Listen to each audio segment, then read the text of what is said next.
Hey guys, welcome back to my channel. ఈరోజు vlog ఏంటంటే solo travelling guys. Solo travelling అంటే నాకు ఇక్కడ మా అన్నయ్య ఎక్కిచ్చారు, అక్కడ వచ్చేసి మా అక్క రిసీవ్ చేసుకున్నాడు. హైదరాబాద్ నుంచి బెంగళూరు తిరుపతి వెళ్ళామన్నమాట. వెళ్ళిన రోజు మాత్రం ఏం చేయలేదు, జస్ట్ సింపుల్గా రెస్ట్ తీసుకున్నాం. ఆ నెక్స్ట్ రోజు వెంటనే మేము బస్ ఎక్కి తిరుపతి వెళ్ళామంట. ఆ రోజు వచ్చేసి వేడివేడిగా కాఫీ తాగేసి ఉప్మా తినేసి వెళ్ళామన్నమాట. ఉప్మా తింటూ అక్కడ వ్యూ చాలా బాగుంటుంది. మేము ఉండేది దేవనెల్లి అనమాట. అక్కడ పొలాలు, మంచి వెంటిలేషన్, చాలా అంటే చాలా బాగుంటుంది అన్నమాట. దేవనెల్లి నుంచి సీట్ అనేది చాలా దూరం. సో అందుకే తొందరగా లేగడం. ఎంత చల్లగా ఉన్నదంటే బెంగళూరు వెళ్ళింది జనవరిలో కాబట్టి చల్లదనం కొట్టింది అసలు. అందుకు తొందరగా వెళ్ళి ఇద్దరు బట్టలు కూడా ఒకే సూట్ కేసులో పెట్టామన్నమాట. అలా అయితే మేము ఉండేది 2-3 డేసే కాబట్టి. ఆట ఎక్కడ ఉందా? ఆట మాత్రం కనబడట్లా. అక్కడ ఉంది. సో గైస్, అది మన వేరేవాడు ఎక్కుతున్నాడు, మనవాడు కాకపోతే ఆటో బుక్ చేసుకున్నాం అంట. ఆటో వచ్చింది. ఆటో రాగానే ఎక్కిన తర్వాత మధ్యలో ఒక ట్విస్ట్. అది ఏంటంటే ఆధార్ కార్డు మర్చిపోయా. ఇంతేంటి, తిరుపతి వెళ్తే ఆధార్ కార్డు మర్చిపోతే మీకు టికెట్ దొరకదు. సో ఆధార్ కార్డు గుర్తుపెట్టుకోండి.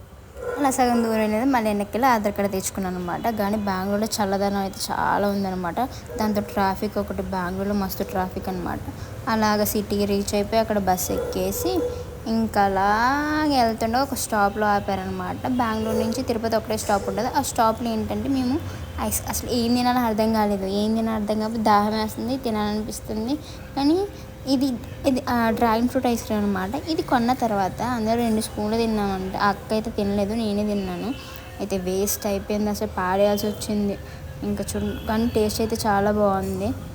160 అంత పడ్డదనమాట ఈ ఐస్ క్రీమ్. దాని తర్వాత మేము తిరుపతి రీచ్ అయిపోయాము. డైరెక్ట్ ఆ స్టాప్ నుంచి తిరుపతి రీచ్ అయిపోయిన తర్వాత మళ్ళీ ఇక్కడ ఆటో బుక్ చేసుకొని డైరెక్ట్ మేము ఉన్న రూమ్కి వెళ్ళిపోయాం అనమాట. మేము ఉన్న రూమ్కి దానికి దగ్గరే 2-3 కిలోమీటర్స్ అనమాట, దగ్గరే.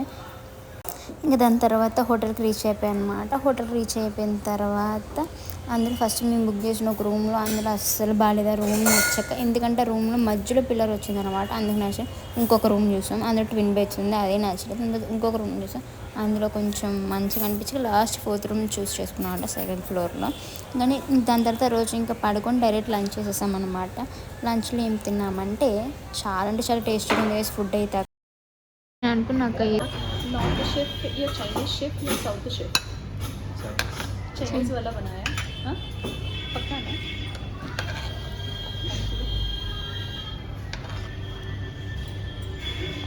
ఫుడ్ అయితే సూపర్ ఉందన్నమాట. చాలా అంటే చాలా బాగుంది. చాలా నీట్గా, క్లీన్గా, వాళ్ళ సర్వీస్ కూడా చాలా బాగుంది. అక్కడ పక్కనే వచ్చేసి స్వీట్ షాప్, దాని పక్కన మేము లంచ్ చేసిన రెస్టారెంట్, దానిపైన మా రూమ్. సో అక్క పూతరేకులు అడిగారు, పూతరేకులు అంటే చాలా ఇష్టం. సో లంచ్ చేసేసి రూమ్కి వచ్చి ఇంకా అక్క స్నానం చేసేసి నేను స్నానం చేసి బాగా అలసిపోయాం అప్పటికే. చాలా అంటే ట్రావెలింగ్ చేసి ఇంకా నేనైతే ఇంకా వెళ్ళి అసలు మీ గురించి రూమ్ టూర్ అలాగే బాత్రూమ్ టూర్ అసలు నాకు తెలియదు ఎలా క్యాప్చర్ చేయాలో, ఫస్ట్ టైం అన్నమాట. సో ఏమనుకోకండి, వీడియో సరిగ్గా రాకపోతే అడ్జస్ట్ చేసుకోండి. సో ఇందులో ఏంటంటే చాలా కొంచెం సర్వీస్ ప్రాబ్లం ఉందన్నమాట ఈ హోటల్లో. ఒక 1-2 డేస్ పర్వాలేదు, అఫోర్డబుల్గా ఉంటుంది. మీకు కానీ నచ్చితే ట్రై చేయొచ్చు హోటల్. మీకు కానీ ఈ వీడియో నచ్చితే లైక్ చేయండి, షేర్ చేయండి, సబ్స్క్రైబ్ చేసుకోండి. బాయ్.